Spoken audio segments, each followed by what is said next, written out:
This is More Knowledge, More Wealth with your host, Gabriel Shahin. Gabriel is a certified financial planner and a registered investment advisor at Falcon Wealth Planning. This show does not intend to provide personalized investment advice through this broadcast and does not represent that the services or securities discussed are suitable for any investor. Investors are advised not to rely on any information contained in the broadcast in the process of making a full informed investment decision. Now here's your host, Gabriel Shahin. Good day. This is Gabriel Shahin, certified financial planner and your host of More Knowledge, More Wealth here on every weekend, talking about all important topics of personal finance. My job is to go over the knowledge you need to increase your wealth. Now, to the listener, you can always reach out to myself or any one of our colleagues here at Falcon Wealth Planning. Our phone number is 855-963-2526. That's 855-96-FALCON, like the bird. Or visit our website at falconwealthplanning.com. That's falconwp.com for short, where you can go on our Knowledge Center, which gives you a direct link to YouTube, where we've had well over 1 million views, multiple videos that help answer the questions that you have.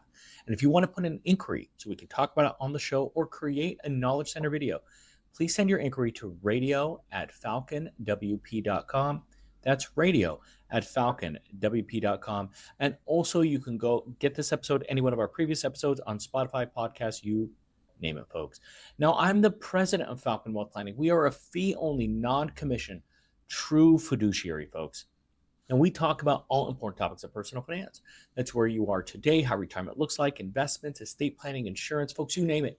Anything that involves a dollar sign, we can help you with. And we are offering 1 to 2 meetings, 1 to 2 hours of our time, folks, at no cost to help relate this show to your specific situation. And we have offices all across the country that we can help you with. Folks, give us a buzz. Our phone number is 855-963-2526. That's 855-96-FALCON, like the bird, where we can help answer those questions that you have to help with your financial situation. Lots to talk about today, folks. We wanted to talk about education. We heard from previous administration. They wanted to remove student loan debt, and new administration is not really talking much about it. But I thought, what the hey, let's talk about whether it's you, whether it's your kids or grandkids, and just some advice that you can give some people that are looking for education and looking to go to college or school or just really have career pathing. Because here's the thing. I don't like the fact that we give an 18-year-old the power, the flexibility to choose any school they want to go to without understanding any financial impact with that. That's equivalent to a 16-year-old getting their driving license and saying you can go ahead and drive any car you want. You can buy any car you want. That is a problem. You know what the problem with that is? They're all going to have Lamborghinis. Okay? So when you look at schooling costs, there's a difference of going to a state college that maybe costs $8,000 a year versus a private school that could be $80,000 a year. You have to understand what your degree is, right? If it's communications or political science or English, nothing is wrong with those degrees, but do you need to spend $80,000 for that education that you can get at a state school? And so, listen, I went to Arizona State University. So my point to you is yes, there are times the university makes the kid, but sometimes the kid makes the university. And so if that person understands what they're trying to achieve, what they're trying to get, they're trying to become a CPA or an attorney or an advisor or just somebody who wants to get licenses post their degree, then sometimes you just need a degree in the best GPA possible. So the premise of going and spending a lot of money for school may not make sense. So what I did is I actually ended up doing a class to young professionals. It was actually called the 10 Best Financial Hacks for Young Professionals, right? Pretty clever. And so I am going to be putting this out in on our Knowledge Center on YouTube so you guys can have access to it. I know a lot of clients are asking about this for their kids.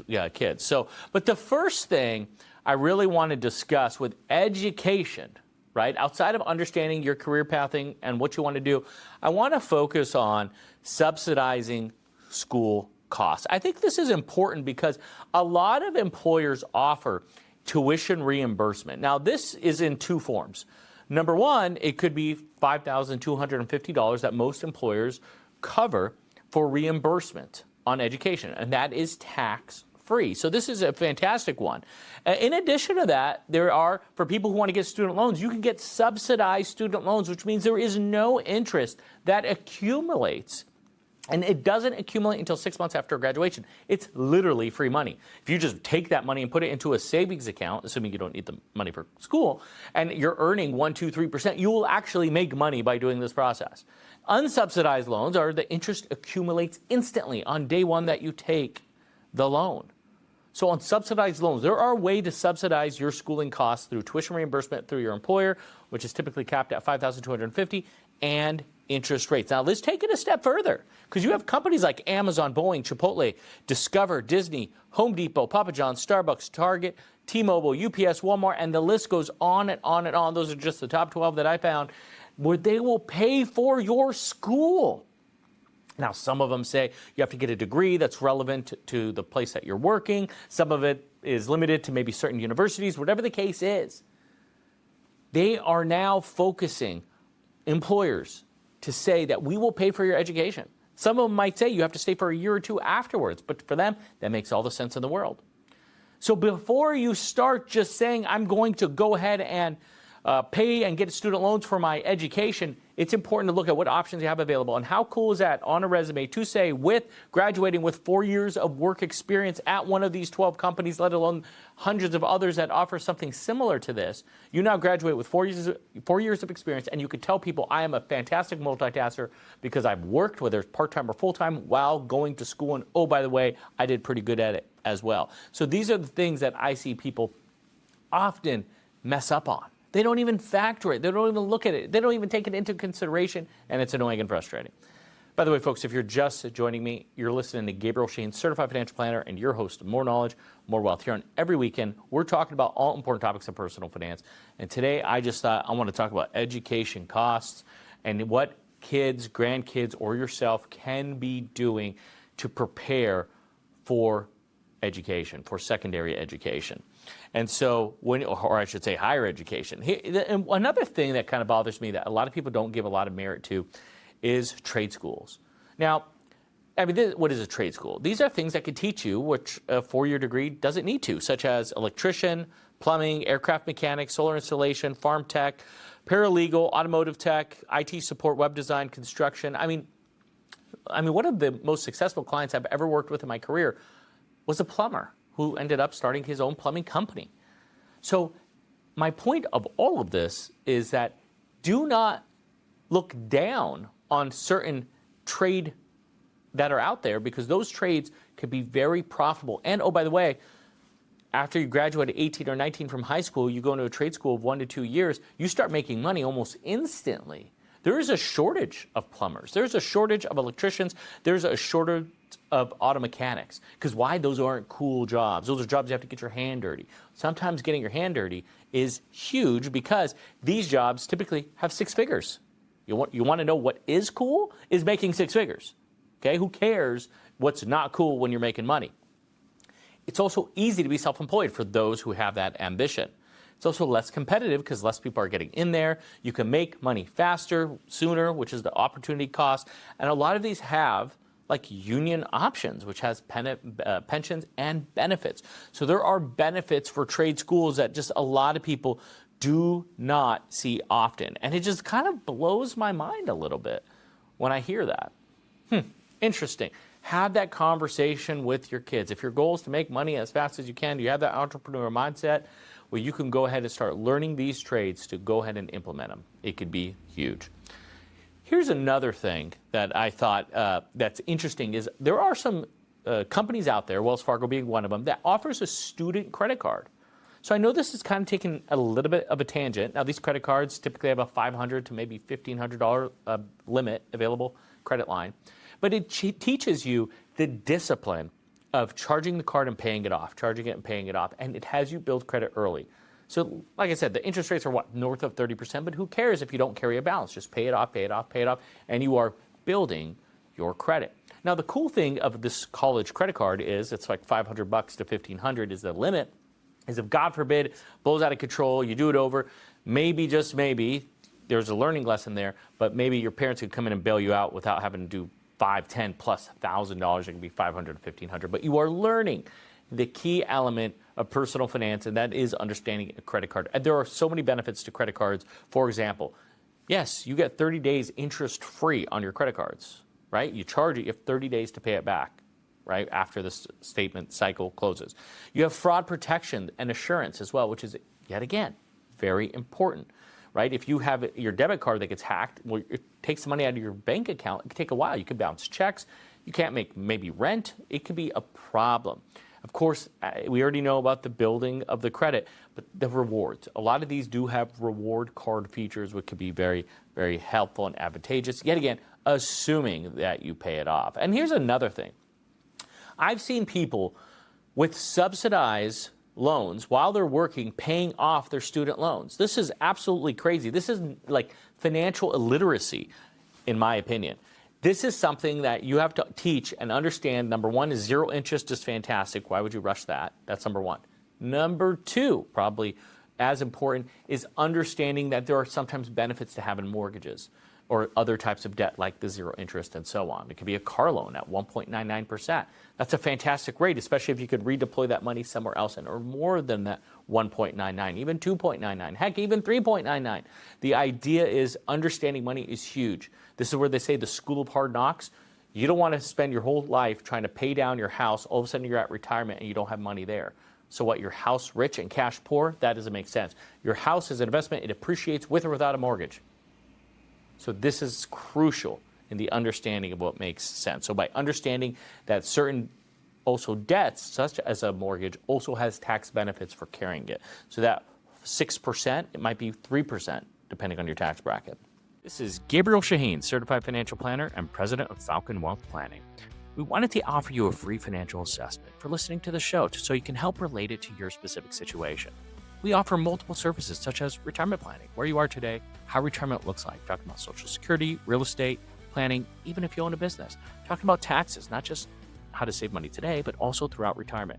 Talk about investments, making sure you're avoiding those high fees, costs, commissions, and also estate planning and insurance, just making sure you're properly protected if, God forbid, something were to happen. And we're offering 1 to 2 meetings, 1 to 2 hours of our time at no cost. Give us a call. We would love to help. Our phone number is 855-963-2526. That's 855-96-FALCON, like the bird. Or visit our website at falconwealthplanning.com. That's falconwp.com for short, and fill out the form fill right there on our site. Welcome back, folks. This is Gabriel Shahin, Certified Financial Planner and your host of More Knowledge, More Wealth here on every weekend. And we're talking about all important topics of personal finance. And I thought, hey, let's commit something for the youth. I'm talking about 10 financial hacks for our young professionals here, whether it's for you, whether it's for your kids, whether it's for your grandkids, whoever it may be. I think this could be a fantastic time to just talk about ways to be smart with money. And really the first one I talked about was subsidizing school costs. Second, trade schools. Third, credit cards. Number 4, don't rush to pay off debt. Number 5, cash is king. Number 6, save first, spend second. And just to reiterate that last one, think about it. You are now creating a new bill, and that bill is to save. And I think becoming addicted to saving first is huge versus the inverse, being addicted to spending. When you see $200 paycheck coming through or $2,000 paycheck, to hurry up and spend it is insane. Push money off to the side. Taking advantage of a 401k could be huge. The compound growth on that could be massive. So yes, I heavily recommend doing that. And keep in mind the steps, if there were: emergency fund, $1,000, 401k match is a must, 3 to maybe 6 months of cash reserves, pay off non-high debt, which might be, 10%, whatever, that you may have. It could be personal line, it could be car loan, it could be credit card. And then max the 401k as soon as you can. And it is okay to be an employee. I see this all the time. People always talk about, oh, you're never going to get rich working for an employee. That's garbage. Absolute garbage. I can't tell you how many times I've seen people with $3, $4, $5+ million working from 25 to 65 years old. Seriously. And that's assuming they only save $15,000 a year, which is a little over $1,000 a month. That's no employer match or anything. So by saving $15,000, you can have, at only a 7% rate of return, over $3 million. So it's bogus when I hear people, you can't get rich working for the man. Are you kidding me? Those people working for the man sometimes can become senior executives, CEOs, running the company. Talk to the person at Google or Microsoft who's running that. So give me a break, and it bothers me when I hear that. Also, side hustle is an option. You can do that. I mean, yes, here's the thing. The gig economy I talk about all the time. You could do Uber, you could go on Upwork. There's a lot of things that you can do, but if you truly want to start your own business, that takes a lot of hard work, a lot of passion, and you also have to understand that you need support of somebody, whether it's your family, whether it's a significant other, or friends. And here's the thing. Every time you hit a milestone, every 2 to 3 years you get better, better, and better, you're probably going to lose half the friends that you have. Because people want you to do well, right? They want to be able to go out and eat with you, but very few people want you to do better than them. And so this is something that the youth have to understand. The friends today will not be the friends you have tomorrow. I'm not saying all of them. There is a strong and a high amount of those where you will have issues. So anyway, you want to make sure that you understand that. And of course, compound growth is your friend. I like to highlight that always. Taking a step further, let's kind of go over of just analyzing how much you need, even for the young professionals, just to validate, right, that you may not need to save a ridiculous amount of money, or you may not need to work forever. You just have to figure out eventually, whenever that retirement is. Everybody wants to retire at 50. Who doesn't? Of course. Even though you're probably one of the most hungry and smartest and marketable and probably highest paid person at that age, whatever, and probably if you have kids will be in college, which you're going to have to high expenses, but you got to figure out what income that you will have in retirement.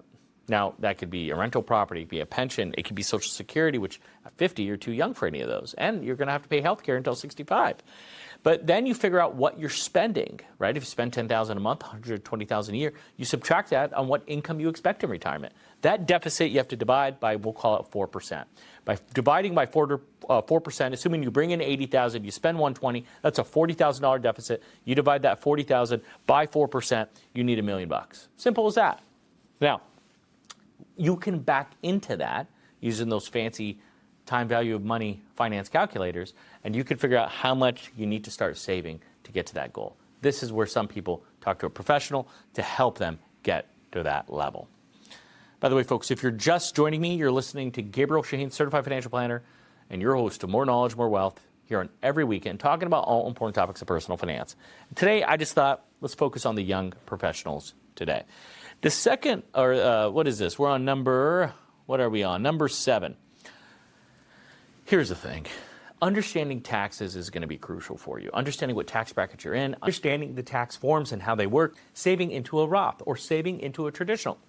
Once you understand how that works, you can start to understand tax strategies a little better. People hear all the time about Roth conversions, if they should be doing those.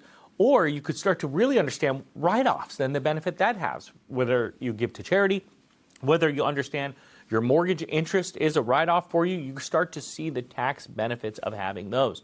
So those are crucial items that I think that most people do not see.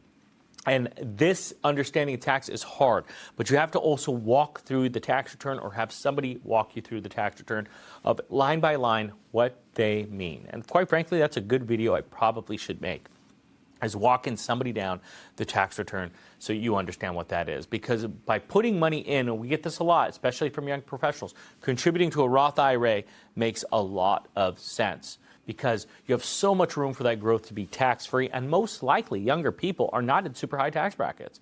So why would you care for a tax bracket, a tax write-off today in the 10 or 12% bracket when, God willing, in the future you'll be in the 22, 24, 25, 40% bracket potentially, whatever the tax rates change.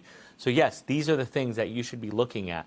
Understanding taxes first so you can understand if Roth, in fact, makes sense. I love Roth IRAs. If you're eligible, I heavily recommend that you do it if applicable to you. And if you are a high income earner, there's always ways to do it via backdoor Roth contribution as well. Also, when you may be in a business where income is volatile, whether you're a business owner, whether realtors are like this, whether you're in a job with high commissions, this is also something that could cause some fantastic strategies. Maybe on high income years, you do tax deferral where you're saving into the traditional IRA or 401k. And then on low income years, you do a Roth IRA. In really lowly years, maybe you do Roth conversions, take from the traditional and move it to the Roth.